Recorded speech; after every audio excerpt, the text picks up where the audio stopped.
नमस्कार, आप सभी का स्वागत है भारत 24 पर। मैं हूं आपके साथ पूर्णिमा मिश्रा और वक्त है दहाड़ का।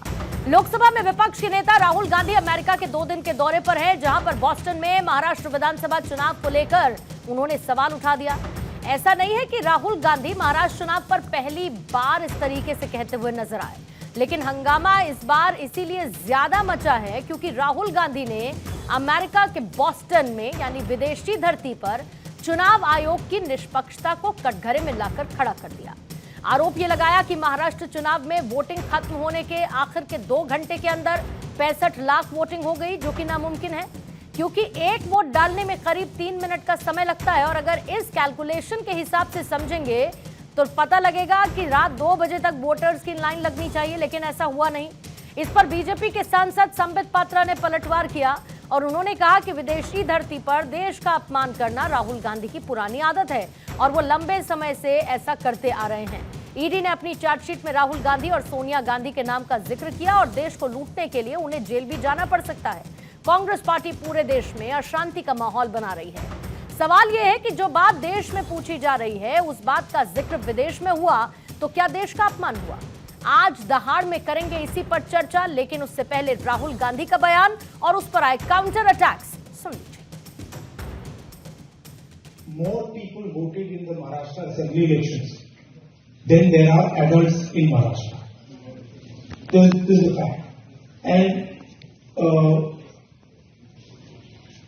the election commission gave us a figure, voting figure for 5:30 in the evening. And between 5:30 in the evening and 7:30 in the evening, when the polls were supposed to have closed, 65 lakh voters voted. Now, that is physically impossible to happen, right? Because for a voter to vote, it takes approximately 3 minutes. And if you do the math, it would mean that there were lines of voters till 2 o'clock at night voting all night, and this didn't happen. So we asked them, but look, evening, you have videography taking place, as if we ask. They not only refused to give us the videography, they changed the law so that now you're not allowed to ask for the videography. It is very clear to us that the election commission is compromised. It's very clear that there is something very wrong with the system. मैं राहुल गांधी जी को एक बात स्पष्ट रूप से कहना चाहता हूं और देशवासियों को भी कहना चाहता हूं कि जो व्यक्ति और इनकी माताश्री 50,000 के मुचलके पर बेल पर बाहर हो, वो जाकर विदेश की धरती पर हिंदुस्तान को अपमानित करे और उन्हें लगता हो कि लोग उस पर विश्वास करेंगे, तो वो उनका भ्रम है। देखिए, और जहां तक देश और विदेश की धरती के सवाल है, इस दौर के अंदर भी आप ये बात करेंगे देश और विदेश की धरती। अरे, जो राहुल गांधी यहां बोलते हैं वो सारी दुनिया में सुना जाता है, जो राहुल गांधी वहां बोल रहे हैं वो सारी दुनिया में सुना जा रहा है। तो देश और विदेश की धरती नहीं, राहुल गांधी जो सवाल उठा रहे हैं उस सवाल के ऊपर बात करिए ना। तो आइए दहाड़ में सवालों का जिक्र कर लेते हैं और उसके बाद चर्चा की शुरुआत करेंगे। आज पहला सवाल चर्चा में रहेगा शामिल, राहुल वर्सेस बीजेपी। फिर से मुद्दा बनी है डेमोक्रेसी। देश का सियासी मुद्दा अमेरिका से सधेगा। राहुल गांधी गए विदेश, देश में सियासी कलेश। फिर एक बार विदेश से राहुल का इलेक्शन कमीशन पर वार। इलेक्शन कमीशन पर अविश्वास, राहुल के आंकड़ों पर सियासी आर पार। हमारे साथ मौजूद हैं बीजेपी की प्रवक्ता राधिका खेड़ा, चित्रा बाथम है कांग्रेस की प्रवक्ता, राकेश शुक्ला जी वरिष्ठ पत्रकार, संजय राणा जी राजनीतिक विश्लेषक और एमडी अमीन साहब हैं पूर्व ज्वाइंट डायरेक्टर इलेक्शन कमीशन के।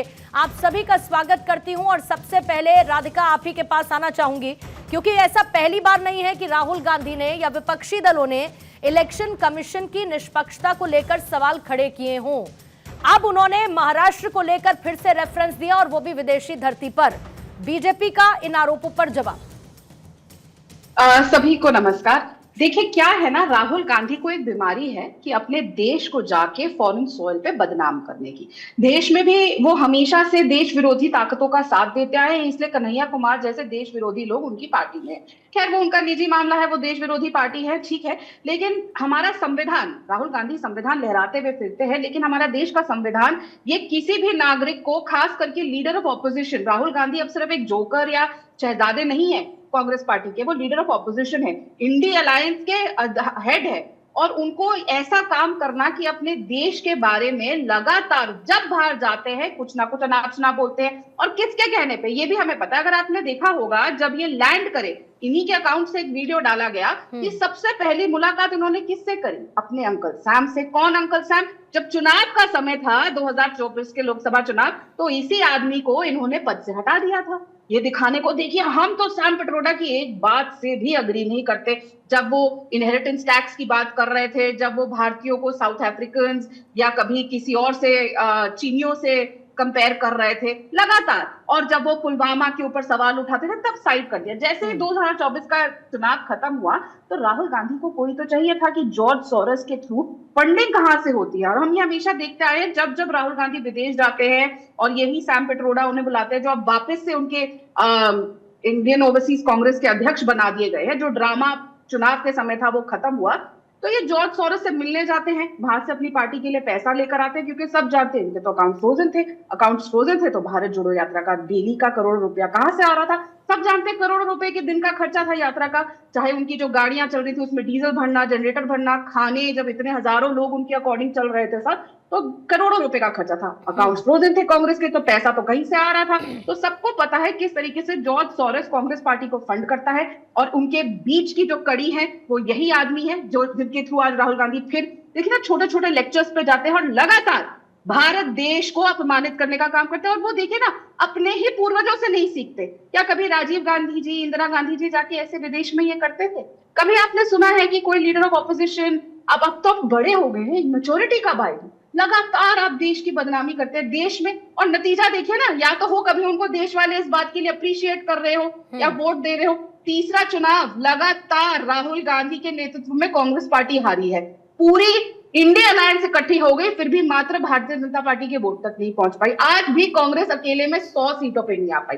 देश की सबसे पुरानी पार्टी, विरासत देखिए ना, जो ये कहते हैं हम नेहरू जी की विरासत, इंदिरा जी की विरासत, राजीव जी की विरासत, ये विरासत है कि अपने ही देश को जाके आप बोलते हैं हम फ्रीडम फाइटर्स की पार्टी है, हमने इस देश को आजाद कराया, और जाके अंग्रेजों के सामने घुटने टेकते हैं कुछ। लेकिन अगर राहुल गांधी के आरोप इस तरीके से बेबुनियाद हैं, वो किसके इशारे पर काम करते हैं, उनकी टाइमिंग को लेकर आप लोग इतना शॉर्ट नजर आते हैं, तो राधिका एक स्वतंत्र जांच की मांग क्यों नहीं कर देते आप? पूर्णिमा जी, मुझे ऐसा लगता है कि अगर राहुल गांधी को ऐसा लगता है कि कोई धांधली है, तो सबसे पहले कर्नाटक की सरकार, तेलंगाना की सरकार, झारखंड की सरकार, उनकी साथी गठबंधन की, चाहे ममता बनर्जी की सरकार हो, जम्मू कश्मीर में इनके दूसरी सरकार हो, चाहे जहां जहां इनकी सरकारें, हिमाचल की सरकारें, चलिए अलायंस वाले इनका साथ नहीं दे रहे, तो सबसे पहले राहुल गांधी को आगे आके, और यही अनाउंसमेंट उनको यूएसए में भी तो कुछ दिन और है, मैं कहूंगी इनकी प्रवक्ता को ये मैसेज पहुंचाए कि सर, जब आप विश्वास नहीं करते कि इलेक्शन कमीशन बिका हुआ है, तो आप सारी विड्रॉ कर लीजिए, कहिए हमें कोई भी रिजल्ट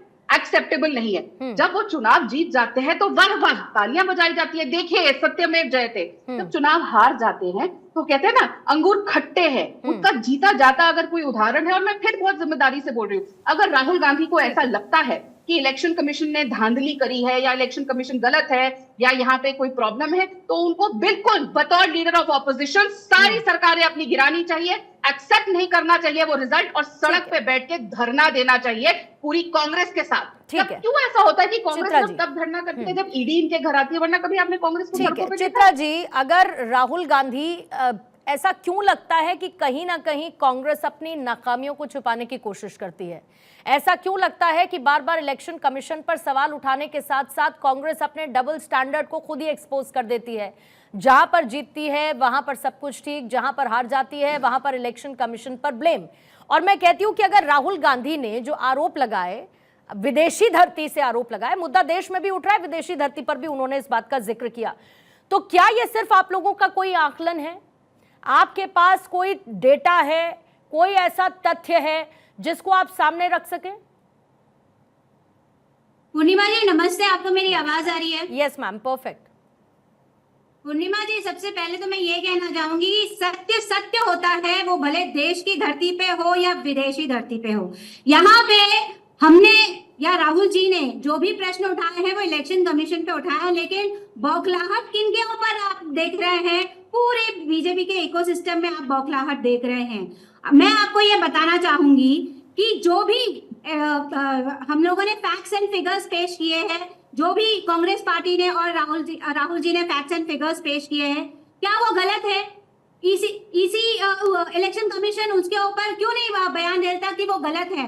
दूसरी बात मैं ये कहना चाहूंगी कि ब्राउन यूनिवर्सिटी, बॉस्टन के अंदर जो ब्राउन यूनिवर्सिटी में राहुल जी ने बात करी है, वो भारतीय स्टूडेंट्स के सामने उन्होंने बात करी है। तो सीधी सी बात है, उनमें से कुछ अपने भारत के वोटर्स भी हो सकते हैं, तो अपने देश की सच्चाई से रूबरू करवाना या उनको वाकिफ करवाना कोई गलत काम नहीं है। ये राहुल जी की नैतिक जिम्मेदारी है और वो उनको उस चीज को अच्छी तरीके से निभा रहे हैं। हम यहाँ पे जुमला मार्केटिंग में वर्ल्ड विश्व गुरु ख्याति प्राप्त तो फेकू महाराज कोई की आइडियोलॉजी को नहीं मानने वाले लोग हैं, जो सिर्फ अपने देश में 56 इंच सीना दिखाते हैं और बाहर जाते हैं और कहते हैं सब चंगासी और चाइना को 4000 किलोमीटर दे देते हैं जमीन और न जाने कितनी और हरकतें वो करते हैं। तो मुझे ऐसा लगता है कि जो भी facts and figures Congress party और लेकिन चित्रा जी, आप लोग आरोप लगाएं,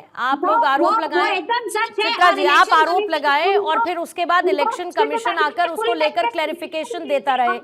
इलेक्शन कमीशन बार बार ये कहता रहा है कि इस तरीके के सवालों से उनका मनोबल तोड़ने की कोशिश की जाती है, इस तरीके से एक संवैधानिक संस्था की जो उनका काम होता है उसको लेकर सवाल खड़े किए जाते हैं। ऐसा नहीं है ना कि सिर्फ महाराष्ट्र, इससे पहले आप हरियाणा याद कर लीजिए, उससे पहले आप बाकी जगहों का भी याद कर लीजिए।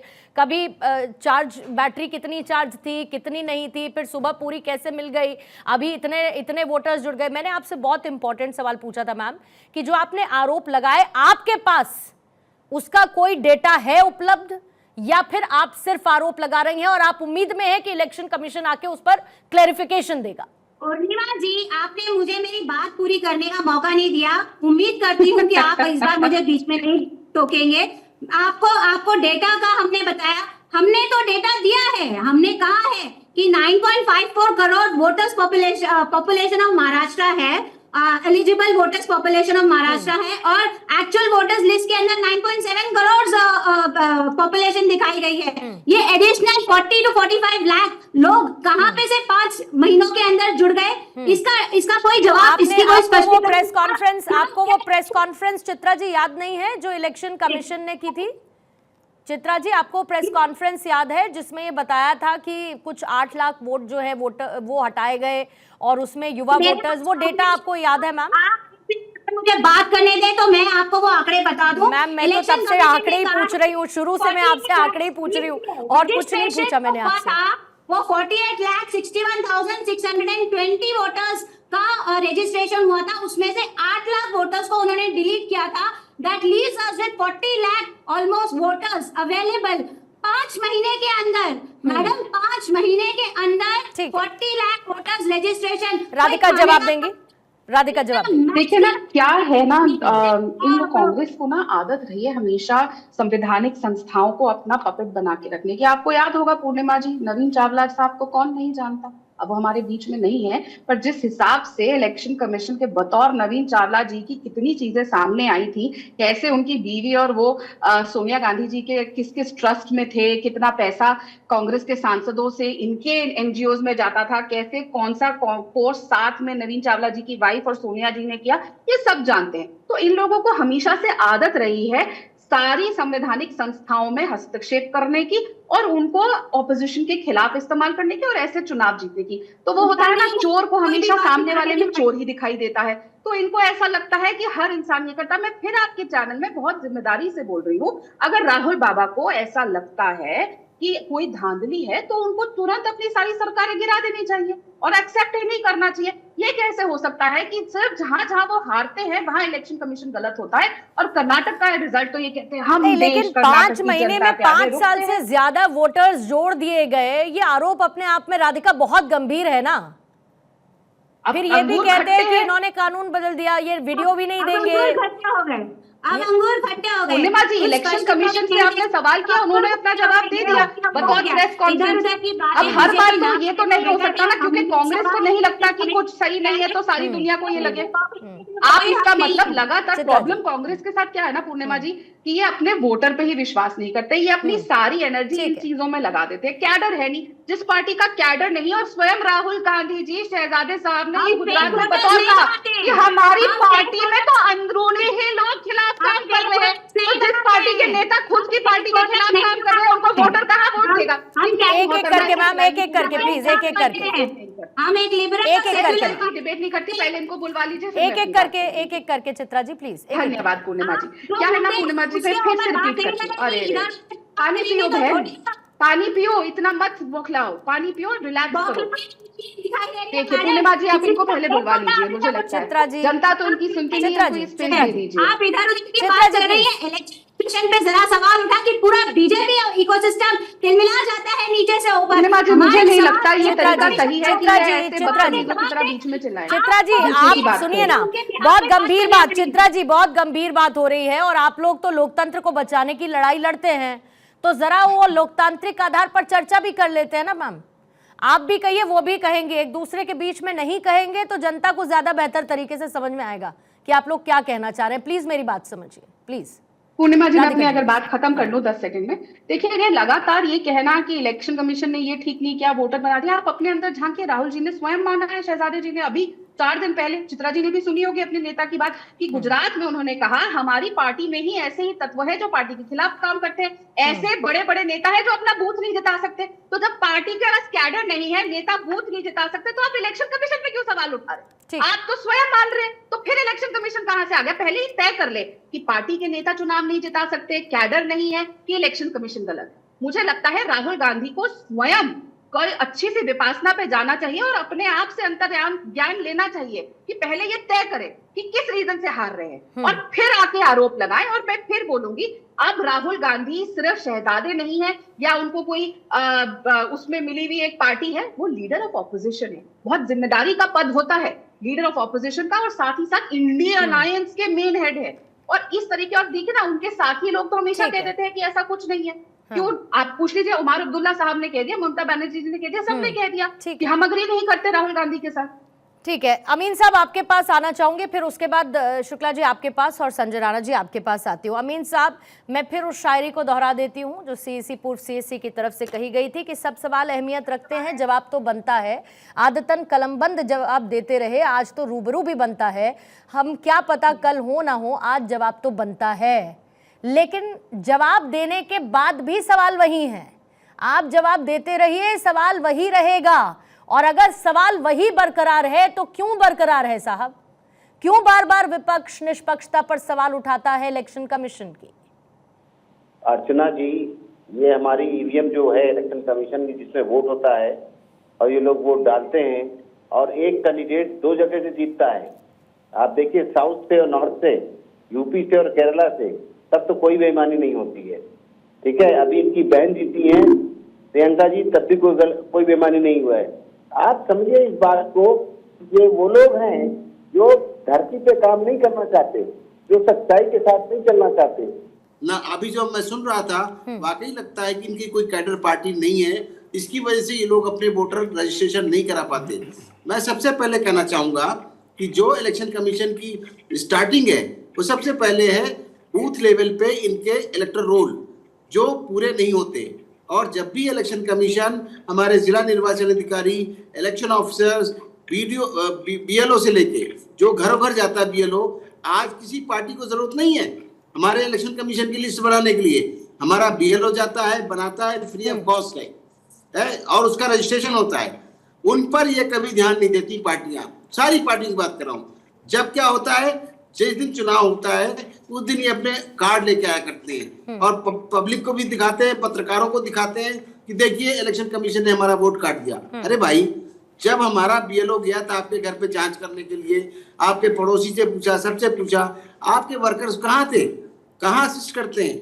आप देखिए, जब भी ईवीएम की सफाई होती है, इलेक्शन कमीशन हमेशा हर माध्यम से, सूचना के माध्यम से इनको अवगत कराता है, चाहे वो नोटिस अमीन दे, चाहे पेपर में अमीन दे, साहब, आपका एक सर आपका एक फॉर्म 6 होता है सर, आपका एक फॉर्म 6 होता है सर। मैं इसीलिए उस फॉर्म 6 को लेकर आ रही हूँ क्योंकि उसमें आप लोग कितने नए वोटर्स हैं उनकी सारी आप डिटेल्स रखते हैं, तो क्या वो फॉर्म 6 शेयर नहीं किया गया, क्या समय से साझा नहीं किया गया? दूसरा ये कि अगर इस तरीके के आरोप लगते रहे तो क्या जो जिला के निर्वाचन अधिकारी होते हैं किसी तरीके की जांच इलेक्शन कमीशन ने क्या कोई कभी कंडक्ट की कि भाई हम इसको क्रॉस चेक डबल चेक कर लेते हैं, चलिए एक बार? एक चीज मैं बताऊं, ये काम है बीएलओ का इलेक्शन, ये हमारे जो वोटर रजिस्ट्रेशन है वो करते हैं, सूची बनाते हैं, और उसके लिए कभी कभी पार्टियां अगर कोई ऑब्जेक्शन करती हैं या वोटर भी ऑब्जेक्ट करता है कि हमारा गलत वोट काटा गया है, तो हमारा जो हमारा निर्वाचन अधिकारी है उस पर ऑर्डर करता है, AERO बोलते हैं उसको, असिस्टेंट रिटर्निंग अफसर, वो जांच के लिए कहता है, जांच होती है दूसरे अधिकारी के थ्रू और देखा जाता है, अड़ोसी पड़ोसी से भी वेरिफिकेशन के लिए सिग्नेचर लिए जाते हैं, उनके फोन नंबर लिए जाते हैं। कभी भी किसी, इवन आपका भी अर्चना जी, वोटर आपका नहीं काटा जा सकता वोट, ना डिलीट किया जा सकता है, ये आपका वोटर राइट है। हमारा इलेक्शन कमीशन का सबसे बेसिक है वो है वोटर्स को फैसिलिटीज देना, फैसिलिटेट करना और उनका वोटर आईडी कार्ड का पूरा राइट का इस्तेमाल करना। ये लोग सिर्फ धरती पर नहीं, अब विदेशों में अब जाके बोले उसका तो इलेक्शन कमीशन क्या करेगा, लेकिन अमीन साहब, सच्चाई से परे हैं ये लोग। अमीन साहब, मैं पूर्णिमा हूं आपके साथ, अर्चना न्यूज से बस करेक्ट कर रही हूँ। दूसरा सर, कोई बात नहीं सर, लेकिन आपको लगता है ये घोस्ट वोटर वाली कोई भी किसी भी तरीके की कोई संभावना बन सकती है, आपको ऐसा लगता है? और ये स्पष्ट करने के मूड में क्या इलेक्शन कमीशन है जो राहुल गांधी कह रहे हैं कि कैसे 5 महीने में 5 साल से ज्यादा नंबर ऑफ वोटर्स आप लोगों ने जोड़ दिए? अगर करने की स्थिति है इलेक्शन कमीशन की, तो क्या इलेक्शन कमीशन ये करना चाहता है?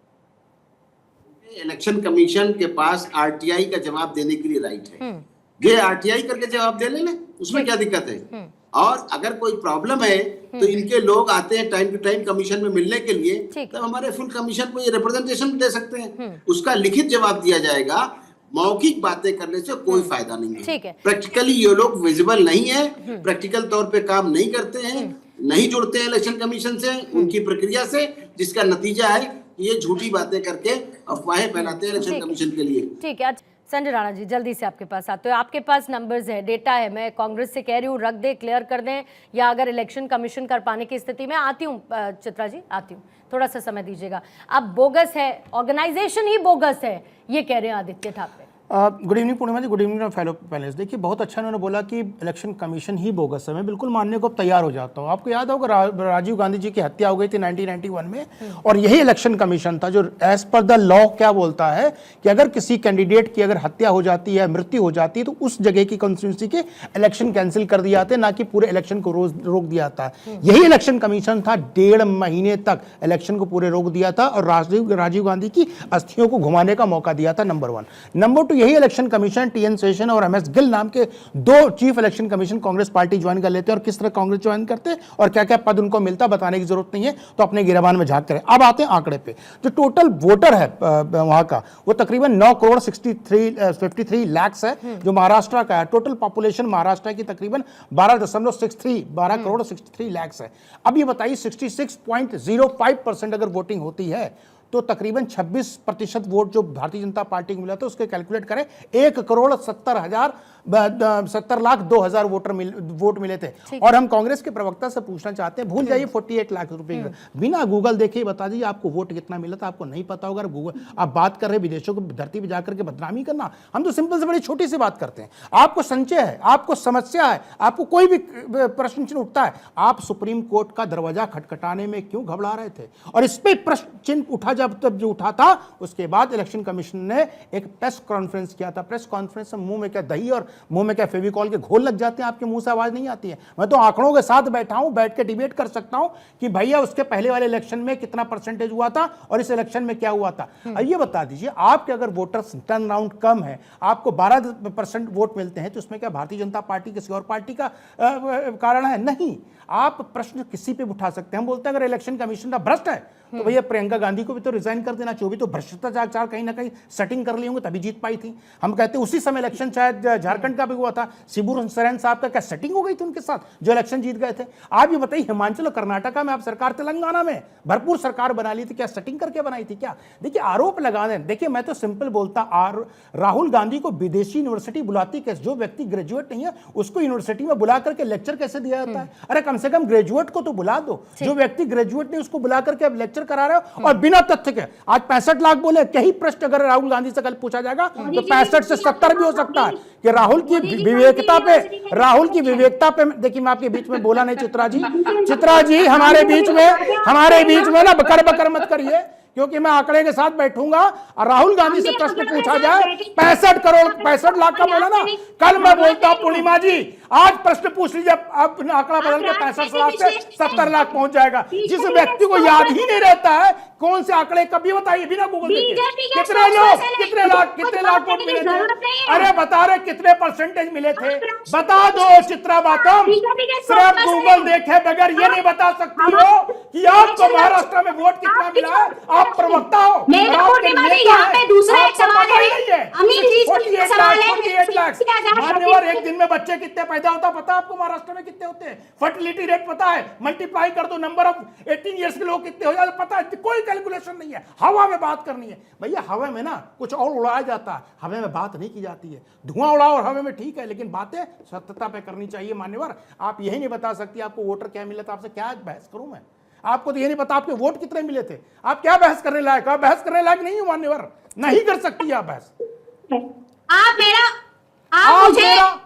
मेरा बताओ कितना, बिना गूगल देखे बताओ वोट कितना? फ्लैट वोटर्स, फ्लोटिंग वोटर आप लोग क्रिएट करते हैं और फिर बाद में पूछते हैं कि कितना वोटर टर्नआउट हुआ है। पूरा सिस्टम हाईजैक है। यहाँ पे मैं मिस्टर अमीन से मैं ये पूछना चाहूंगी कि अगर आप बीएलओस की बात करते हैं और 40 लाख वोटर रजिस्ट्रेशन बीएलओस ने किए थे तो शिरडी में 7,000 वोटर रजिस्ट्रेशन हुए हैं, तो उस बीएलओ को तो बेस्ट परफॉर्मेंस का अवार्ड मिलना चाहिए। जैसे नेता लेकिन ठीक है चित्रा जी एक सेकंड, चित्रा जी एक सेकंड मैं मुझे एक्चुअली चित्रा जी थोड़ा सा कूल डाउन चित्रा जी। लेकिन जब नंबर्स की बात होती है मैम, तो नंबर्स हमेशा कैलकुलेशन बेस होती है। आप उस कैलकुलेशन बेस से बाहर जाके बात तो नहीं कर सकती। इसीलिए मैंने शुरुआत से पूछा कि आपके पास कोई डेटा है क्या, इसीलिए मैंने शुरुआत से पूछा उस डेटा का आधार क्या है। चित्रा जी ये देखो लगी भड़कने, ठंडा पानी पियो, भड़को नहीं, नंबर नहीं याद है, नंबर पता नहीं है। ठीक है चित्रा जी, आपका जवाब लेने से पहले राकेश शुक्ला जी मैं आपके पास आना चाहूंगी। अंतर्राष्ट्रीय मंच पर राहुल गांधी देश के इलेक्शन कमीशन पर सवाल उठाते हैं, ये ज्यादा गंभीर बात है? इससे लोकतंत्र कमजोर होता है, ये ज्यादा गंभीर बात है? या फिर किसी तरीके की अनियमितता है, घोस्ट वोटर्स हैं, इलेक्शन कमीशन पारदर्शी नहीं है? ये सवाल ज्यादा गंभीर है। राकेश शुक्ला जी देखिए, जहां तक फर्जी मतदाताओं की बात है तो अरविंद केजरीवाल जी भी दिल्ली की विधानसभा चुनाव के समय पर नई दिल्ली सीट से फर्जी मतदाताओं की बात किए थे, लेकिन वो भी साबित नहीं कर पाए। महाराष्ट्र में जब फर्जी मतदाताओं की बात होती है तो चुनाव के बाद चुनाव आयोग की तरफ से पूरा का पूरा डिटेल दिया गया, और उस समय पर जब उसकी तरफ से, और बल्कि मैं तो ये कहूँगा दिल्ली चुनाव की घोषणा के समय मुख्य चुनाव आयुक्त की तरफ से ये भी स्पष्ट किया गया कि महाराष्ट्र चुनाव में क्या क्या हुआ है, सारे डिटेल के साथ दिया गया। अब दो बातें महत्वपूर्ण है। पहला ये कि राहुल गांधी जी दो जगह पे दो अलग अलग विषय रखते हैं। अमेरिका में राहुल गांधी जी को यदि विषय उठाना था और वास्तव में देश के एक नेता प्रतिपक्ष की छवि के साथ पहुंचना था, तो उनको कहना चाहिए कि ट्रंप जी आप भारत में टैरिफ क्यों लगा रहे हैं, तो देश का जनमानस उनके पक्ष में एक माहौल बनाता। और भारत में यदि उनको घूमना था तो भारत में घूमते हुए उनको सीधे सीधे चुनाव में जो भी गड़बड़ियां हुई है वो जनता के बीच में लेके जाना चाहिए। ये इको हो रहा पूर्णिमा जी हमारी बात। मैं सब या तो मैं करेक्ट करवा लूं, फिर मैं उसके बाद आपके पास आ जाती हूँ एक बार। ठीक है राकेश जी का जरा एक बार ऑडियो। राधिका बोल लीजिए आप, फिर चित्रा जी आपसे जवाब लेती हूँ। राधिका बस एक मिनट बिना किसी कांग्रेस की इंटरप्शन के। देखिए, राहुल गांधी जब अमेरिका में बैठकर महाराष्ट्र चुनाव पे झूठ फैलाते हैं तो ये सिर्फ देशद्रोही मानसिकता नहीं होती, बल्कि डेटा से डरने वाली कांग्रेस की बौखलाहट दिखती है। अब राहुल गांधी कहते हैं 5:30 से 7:30 बजे के बीच में 65 लाख वोटिंग नामुमकिन है, लेकिन चुनाव आयोग ने बतौर प्रेस कॉन्फ्रेंस पे 25 दिसंबर को ये साफ किया था कि ये पूरा सामान्य है, क्योंकि शाम 5 बजे के आंकड़े जो होते हैं वो प्रारंभिक होते हैं और बाद के फाइनल आंकड़े वोटिंग के बाद एग्रीगेशन से आते हैं। दूसरी बात, कांग्रेस ये भी झूठ फैलाती है राहुल गांधी के नेतृत्व में कि 5 महीने में 39 लाख वोट नए जुड़े, लेकिन ईसी ने ये भी क्लियर करके बताया कि ये प्रक्रिया कांग्रेस के प्रतिनिधियों की मौजूदगी में हुई थी। तो ये बात ये कैसे भूल रहे जब आपकी मौजूदगी में हुई? और 47 लाख का जो डेटा कांग्रेस ने पेश किया है वो बेबुनियाद है। और यहीं पे बात सीमित नहीं होती है। 1642 पन्नों की रिपोर्ट में हर हरियाणा के चुनाव के जो इन्होंने आरोप लगाए थे उनकी भी धज्जियां उड़ा दी। और एक बहुत अच्छी आपने यहाँ पे आदित्य ठाकरे साहब की बाइट सुनाई। आदित्य ठाकरे कह रहे हैं जो राहुल गांधी कह रहे हैं महाराष्ट्र के चुनाव को लेकर बहुत सही है। मैं उम्मीद करती हूं कि आदित्य ठाकरे तुरंत इस्तीफा देंगे और वो ये भी कहेंगे कि जो वोट चुनाव जीते हैं महाराष्ट्र से विधायक का, उसमें भी धांधली हुई है, नए वोटर तो वहां भी जुड़े हैं। इसका मतलब आदित्य ठाकरे की भी कोई सांठगांठ है। जितने लोग जीते हैं भाई महाराष्ट्र में, सब तो सांठगांठ से जीते हैं, तो आदित्य ठाकरे को तो तुरंत इस्तीफा देना चाहिए। क्यों उन्होंने एक्सेप्ट किया कि मैं विधायक बनूंगा? तो ये चित भी आपकी, पट भी आपकी, आप जो चाहे वैसा। चित्रा जी, जो महाराष्ट्र के चुनाव में 11.57 टू बी एक्यूरेट परसेंटेज जो मैम आपको मिला, कांग्रेस को 11.57% मिला, तो इसमें कितना परसेंट बोगस या घोस्ट वोटर्स रहे? इसमें भी तो रहे होंगे। पूर्णिमा जी, ये आंकड़े देने का काम हमारा नहीं है। ये आंकड़ों के ऊपर स्पष्टीकरण करने का काम इलेक्शन कमीशन का है। मैम, मैं ये कह रही हूँ कि अगर बीजेपी के लिए नहीं, सुनिए ना मेरी बात, मैम, बहुत सिंपल कैलकुलेशन है। सुनिए ना मैम, सुनिए मेरी बात। चित्रा जी, बहुत सिंपल कैलकुलेशन है। चित्रा जी, बहुत सिंपल कैलकुलेशन है मैम, सिंपल कैलकुलेशन है। सुनिए ना, आप मुझे मेरी बात नहीं रखने देंगी। सिंपल कैलकुलेशन है। आप मुझे मेरी बात चित्रा जी, सिंपल कैलकुलेशन है। 11.57% आपको मिला। क्या उसमें घोस्ट वोटर्स थे? क्या उद्धव ठाकरे की पार्टी को 10.41% मिला? क्या उसमें घोस्ट वोटर्स थे? क्या एनसीपी शरद को 11.31 मिला? क्या उसमें भी घोस्ट वोटर्स थे? फर्जी वोटर्स की संख्या उसमें भी थी? या फिर बाकी जितनों को मिला? मैं कहती हूँ, आप बीजेपी की बात कर रही है ना, आप शिंदे की बात कर रही हैं, है ना? तो मैं पूछ रही हूँ कि आप में भी तो होंगे फिर घोस्ट वोटर्स। मैं जवाब दे दूं जी, याद करके आती हूँ, भूल जाती हैं, रोक देती हैं, भूल जाती हैं लाइन ना। अभी मैं जवाब दे दूं। दीजिए, बोलिए चित्रा जी, बोलिए, फिर राकेश जी फौरन आपके पास आ रहे हैं। राहुल जी ने अपनी प्रेस कॉन्फ्रेंस में इलेक्शन कमीशन से वही मांगा था। उन्होंने लोकसभा की जो वोटर्स लिस्ट है और विधानसभा की जो वोटर्स लिस्ट है वही मांगी थी। वही तो उन्होंने नहीं दी ना। कितना लाख बोला है राहुल गांधी ने? कितने लाख बोला है? क्यों नहीं दिया उन्होंने? आप चित्रा जी अपनी बात को पूरा कर लेंगे मैम। मैं यही आपको बता रही थी कि आपने जो भी आंकड़ा पेश किया है उसी को तो हम सब्सटैंशिएट करने के लिए राहुल जी ने लोकसभा की voters list as well as Vidhan Sabha की वोटर्स लिस्ट मांगी थी, जो इलेक्शन कमीशन ने देने से पूरी तरीके से इनकार कर दिया। क्या छुपाना चाहती है इलेक्शन कमीशन में? वही तो आपसे पूछना चाहती हूँ। यहाँ पे मैंने मिस्टर अमीन से एक बात प्रश्न किया था कि अगर आपने कहा है कि बीएलओज ने सारे वोटर्स रजिस्ट्रेशन किए थे, तो आप मुझे बताइए कि 40 लाख का वोटर रजिस्ट्रेशन करने के लिए जो मैसिव ड्राइव हुआ था उसके लिए आपके कितने रिसोर्सेज लगे थे? शिरडी में एक बिल्डिंग में 7,000 वोटर्स रजिस्ट्रेशन हुआ था। आपके उस बीएलओ को तो बेस्ट परफॉर्मेंस अवार्ड मिलना चाहिए था। वो बीएलओ कहाँ है? ठीक है, कितनी एफिशिएंसी। एक बार अमीन साहब जवाब दें। राणा जी, आप पहले मुझे एक बार राकेश जी के पास जाने दीजिए। राकेश जी, माफी चाहूंगी, आपको ज्यादा इंतजार कराया मैंने। ये पूरा सिस्टम हाईजैक्ड है। आप यहाँ पे सिस्टम हाईजैक्ड है राकेश शुक्ला जी, और ये सिस्टम हाईजैक 2014 के बाद से ही हुआ है। जी बिल्कुल सही कहा आपने। 4 से 14 तक सिस्टम बिल्कुल हाईजैक नहीं था। सारा सिस्टम बड़े व्यवस्थित तरीके से चल रहा था। मेरा सिर्फ ये कहना है कि राहुल गांधी जी हमेशा गलत स्थान पे गलत प्रसंग उठाते हैं और इसीलिए उनको कई बार ये मुद्दे के बैक फुट हो जाते, मतलब उनको बैक पे जाना पड़ता है। अब आप देखिए, विदेश गए, उन्होंने कहा आरक्षण खत्म कर देंगे, भारत में लौटते लौटते जवाब देना मुश्किल हो गया। विदेश गए, वहां ईडी सीबीआई को कटघरे में खड़ा किया, बोले लोकतंत्र खतरे में 2022 में। अब वो विदेश में जाके बोल रहे हैं कि चुनाव आयोग, अरे जिस जगह पे आप बैठे हैं वहां आप भारत के व्यापारी और नागरिकों के लिए टैरिफ का विषय उठाइए। आप ट्रंप से बोलिए कि टैरिफ भारत से कम करिए, खत्म करिए, और भारत में आम जनता के बीच में जाके आप बोलिए कि चुनाव आयोग में गड़बड़ी हो रही है, भारत सरकार के खिलाफ बोलिए। लेकिन यहाँ क्या है, 40-50 बच्चों के बीच में जाके वो चुनाव आयोग की बात करते हैं, और जब 10,000 लोगों के बीच में जाते हैं तो अडानी और जातिगत जनगणना की बात करते हैं। तो सवाल सबसे बड़ा ये है कि राहुल गांधी जी इस उम्र में भी और इतने बड़े बड़े पदों में रहने के बाद भी ये नहीं समझ पाए कि हमें कहाँ कौन सा मुद्दा उठाना चाहिए। राकेश जी, एक सप्लीमेंट्री क्वेश्चन बस आपसे लेना चाहती हूँ, क्योंकि आपका अनुभव बहुत लंबा है और इसीलिए जो नंबर्स राहुल गांधी दे रहे हैं वो आपको आपकी पत्रकारिता के दौरान आपको ऐसे नंबर्स अचानक से महाराष्ट्र चुनाव में अनयूजुअल लगते हैं या यूजुअल लगते हैं? मतलब जवाब वैसे इलेक्शन कमीशन को देना है, लेकिन मैं आपकी रिपोर्टिंग, आपकी जर्नलिज्म के आधार पर पूछ रही हूँ। मैं पूर्णिमा जी आपको 2 जगह का उदाहरण दूंगा। हाँ। कांग्रेस की सरकार थी, मध्य प्रदेश में दिग्विजय सिंह चीफ मिनिस्टर थे और विधानसभा अध्यक्ष थे श्रीनिवास तिवारी। श्रीनिवास तिवारी जी का विधानसभा क्षेत्र था मनगामा। वहां भारतीय जनता पार्टी की तरफ से कंप्लेन किया गया कि एक घर में 750 मतदाता हैं।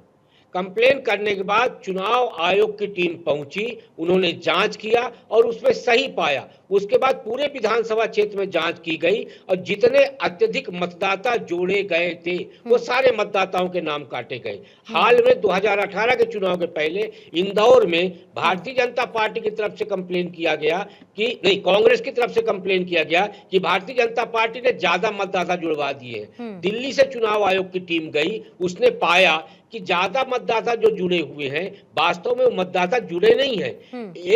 एक जगह से दूसरे जगह जो मतदाता गया हुआ है उसका नाम यहाँ भी दर्ज है और वहां भी दर्ज है। 5.5 लाख वोटर वहां पे अपडेट किए गए और उसके बाद वो बेसिक ठीक हुआ। इसलिए महाराष्ट्र में जो आंकड़ा दिया जा रहा है और अभी चित्रा जी बोल रही हैं कि वो मतदाता सूची नहीं दे रहे, मुझे लगता है चित्रा जी को इतना पता होना चाहिए कि किसी भी पार्टी का उम्मीदवार जब चुनाव लड़ता है तो उसके हाथ में उस विधानसभा या उस लोकसभा क्षेत्र की पूरी मतदाता सूची चुनाव आयोग की तरफ से दी जाती है। पर अगर तो ये इसलिए याद रहता, हर पार्टी पर अगर ये याद रहता, अमीन साहब का पहले जवाब ले लीजिए मैम, उनसे भी आपने सवाल पूछा था।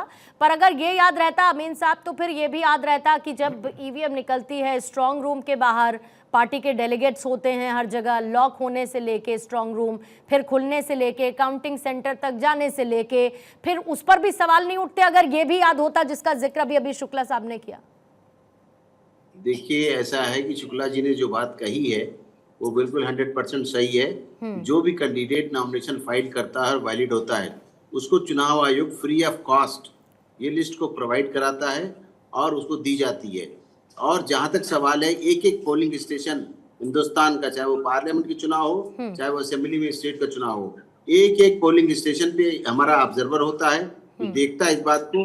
और साथ में हर पार्टी का, जो भी पार्टी है, नेशनलाइज पार्टी है, स्टेट पार्टी है, इंडिपेंडेंट है, सबके एक एक पोलिंग एजेंट होते हैं और वो हर वक्त हर बात पे ध्यान रखते हैं। और लास्ट में जिस दिन वोट कंप्लीट होता है शाम को 17A सुना होगा आपने फॉर्म, वो उनको दे दिया जाता है कि इतने कि ये पोलिंग स्टेशन इतने लोगों का था, इतने 1000 का, और उसमें इतने लोगों ने मेल ने किया वोट, इतने फीमेल ने किया, और ये जो है वोटर नहीं आए डालने के लिए। जल्दी से बस एक 30 सेकंड का एक जवाब और एक सवाल को लेकर, क्योंकि आपने ये भी कहा था कि जो वीवीपैट है और जो ईवीएम है उसके डेटा का मिलान किया गया, कोई भी किसी भी तरीके की विसंगतियां नहीं पाई गई। क्या आप लोग इसको पब्लिक भी करते हैं, मतलब सामने रखते हैं इसको, आप पब्लिक करते हैं या ये आपका इंटरनल प्रोसेस है? ये पब्लिक के लिए है वीवीपैट। पहले कहा जाता था कि हम अंधेरे में वोट देते हैं, हमें पता नहीं होता। वीवीपैट को खुद वोटर देख लेता है सेकंड्स के लिए कि हमने किसको वोट डाला है, और वो इसलिए नहीं दी जाती कि वो सीक्रेसी है वोटर की, और बाहर जाके अगर पर्ची ले जाएगा तो हो सकता है उसका मर्डर हो जाए, हो सकता है उसका कमर्शियली पैसे देके यूज कर ले कि हमने दिया है वोट, हमें पैसे दे दो। इस प्रक्रिया को रोकने के लिए कॉन्फिडेंशियल रखा जाता है। जी जल्दी से अपनी बात आप जो जोड़ना चाह रहे थे, फिर उसके बाद राधिका जी और साथी चित्रा आपके पास। देखिए, जो त्रिपाठी जी हों, चाहे राकेश शुक्ला जी हों, चाहे जो हमारे अमीन साहब बैठे, इन्होंने बहुत सी चीज़ें बता दी। और टॉप ऑफ दैट देखिए, पोलिंग एजेंट होता है, मैं भूल जाता हूँ कैंडिडेट सबको, पोलिंग एजेंट के पास लिस्ट होती है, टिक मारता है, क्योंकि मैंने खुद पोलिंग एजेंट का काम किया है, तो मैं ग्राउंड रियलिटी जानता हूं कि कैसे होता, कोई भी एक वोट फर्जी नहीं पड़ सकता। तो ये बोल देना बड़ा अलग है, और नंबर में कॉन्ट्राडिक्टरी है। ये मोहतरमा बोल रही 48 लाख, राहुल गांधी 65 लाख बोल रहे हैं। जो आदमी को नंबरिंग मिसमैच हो रहा है तो उसमें हम क्या बोलें? अब उसकी सत्यता कुछ नहीं बता। आप गलत नंबर्स खुद कोट कर रहे हैं। अरे मैडम, आप ही ने बोला, आप बता दो राहुल गांधी ने क्या नंबर बोला? 532 730। अरे मैडम, ये बताओ क्या नंबर राहुल गांधी ने बोला? आपको ये नहीं पता है कि आपके वोट कितने पड़े? आपको अपना परसेंटेज नहीं पता है, पूर्णिमा जी बताएंगी। आपको ये नहीं पता कि राहुल गांधी ने क्या बोला, आपको ये नहीं पता कि आपने क्या बोला। संजय राणा थोड़ा बताएगा कि आपकी पार्टी को कितना पड़ा। मैं बता रहा हूँ, आप लगे पकड़ाने। अरे गजब है, कहाँ से प्रवक्ता बन जाते हो बिना अता पता के? ठीक है, जवाब ले लेते हैं। और साथ ही चित्रा जी 1 मिनट का टाइमर रख रही हूँ, फिर राधिका 1 मिनट आपके पास आके फिर क्लोज करूंगी। चित्रा जी टाइमर रखूंगी 1 मिनट का, बोलिए। पूर्णिमा जी, मेरा कहना सिर्फ इतना है कि यहाँ पे आपके तमाम पैनलिस्ट लोगों ने सिर्फ लीपापोती करके जो भी हमारे अहम मुद्दे हैं, जो लोकतंत्र बचाने के मुद्दे हैं और इलेक्शन कमीशन के निष्पक्षता के ऊपर जो हमने सवाल खड़े किए हैं, उसको सिर्फ रफा दफा करने की कोशिश करी है। राहुल जी ने सच बोला है, सच भले अपनी धरती पे बोले या विदेश की धरती पे बोले, भारतीय मूल के छात्रों के सामने उन्होंने सच बोला है। उसमें कोई किसी को प्रॉब्लम नहीं होनी चाहिए। हमारा सवाल इलेक्शन कमीशन के साथ में है। हमारा सवाल यह है कि एडिशनल 40 लाख उनका खुद का जो आंकड़ा है, वो 5 महीने के अंदर वोटर्स कैसे रजिस्टर हुए? मारकड़वाड़ी के लोगों ने जब कहा था कि हमने एक फला व्यक्ति को वोट दिया है लेकिन हमारे वोट हैक हुए हैं, और वहां पे उन्होंने बैलेट पेपर पे वोटिंग करने की मांग करी थी, क्यों इलेक्शन कमीशन ने और वहां की सरकार ने 17 लोगों के ऊपर वहां पे FIR दर्ज करा दी गई थी? तो मेरा ये मानना है कि पूरी तरीके से सिस्टम हाईजैक हो चुका है और इलेक्शन कमीशन इसमें पूरी तरीके से कॉम्प्रोमाइज है। मिली भगत सरकार की और इलेक्शन कमीशन की, दोनों जन की है। राधिका, देखिए ना, क्या है कि कांग्रेस पार्टी के पास कैडर की कमी है। इस वजह से ना वो इलेक्शन कमीशन पे जाके अपनी वोटर लिस्ट लेते हैं जो बहुत इजीली अवेलेबल होती है। कोई भी जाके वोटर लिस्ट जिसमें बूथ रिलेटेड चीजें होती है। और देखिए ना, Bharatiya Janata party cadre based party से हमारे पास पन्ना प्रमुख होते हैं, हर पेज के इंचार्ज होते हैं, तो पता होता है किस घर में कितने वोटर है। कांग्रेस पार्टी का जब बूथ में इलेक्शन का टाइम होता है, बूथ के बाहर टेबल लगनी होती है, तो टेबलें नहीं होती, वहां पे बैठने के लिए लोग नहीं होते, फिर सवाल इलेक्शन कमीशन पे उठाया जाता है। तो और देखिए ना, बहुत सिंपल, सरकार ने हर चीज बहुत सिंपल कर दी है। अपने फोन का इस्तेमाल करिए, फोन पे आप डाउनलोड करिए ऐप, वोटर ऐप करिए, उसमें सब कुछ आ जाता है। और अगर उनको लग रहा था पहले से लिस्ट में देखते, अगर इतने वोट्स ऐड हुए थे, जाते सुप्रीम कोर्ट, रुकवाते चुनाव, मना कर देते। मैं फिर बोल रही हूँ कि हम नहीं लड़ेंगे, प्रियंका वाड्रा नहीं लड़ेंगी, कोई नहीं लड़ेगा चुनाव। क्यों नहीं किया? तब तो आप पहुंच गए, क्योंकि आप वहां पे मुस्लिम अपीजमेंट कर रहे थे, आपको पता था आप जीतेंगे। तो आप सिलेक्टिव नहीं हो सकते। मैं फिर आपके चैनल के माध्यम से आदित्य ठाकरे से लेकर राहुल गांधी को ये रिक्वेस्ट करती हूँ, आप रिजाइन करिए अपने पदों, अपनी सीट से, और अपनी सारी सरकारें गिराइए, क्योंकि आप नहीं विश्वास करते हैं कि ये सही है। धांधली से क्यों आप अपनी सरकार चला रहे हैं? गांधी जी के फॉलोअर्स आज ऐसी गलत सरकार चला रहे हैं जो अनैतिक तरीके से बनी है कर्नाटक, हिमाचल और तेलंगाना में। तौबा। कुछ दिन बाद लेकिन कुछ दिन कर्नाटक, तेलंगाना, झारखंड में आप दे दीजिए थोड़ा भी डेटा जहाँ पे मिसमैनेजमेंट हुआ है। राहुल गांधी चुनाव जीते तो वोटर सही, राहुल गांधी चुनाव हारे तो ये वोटर कहाँ से है? अपना बीजेपी करिए, टेबल पे लोग बिठाने पे करिए। यहाँ पे वोट नहीं, चुनाव के ऊपर आप अपना डेटा दे दीजिए। हम फ्री एडवाइस दे रही हूँ चित्रा जी आपको, खरीदते नहीं है एडवाइस दे रही हूँ इनको, जो मैं देती नहीं हूँ, पर फ्री की एडवाइस दे रही हूँ। ये जितना आप चलाएंगे, आप अपनी पार्टी की आप एक दूसरे को एडवाइस दीजिए, कोई किसी की एडवाइस लेगा या नहीं लेगा वो एक अलग बात है। लेकिन मुझे ऐसा लगता है चित्रा जी, समय मैम नहीं है, राधिका समय खत्म है, लेकिन ऐसा लगता है कुछ दिन बाद शायद इलेक्शन कमीशन ये कहने लगेगा कि कुछ दाग अच्छे ही होते हैं, उन दागों को रहने ही दिया जाए।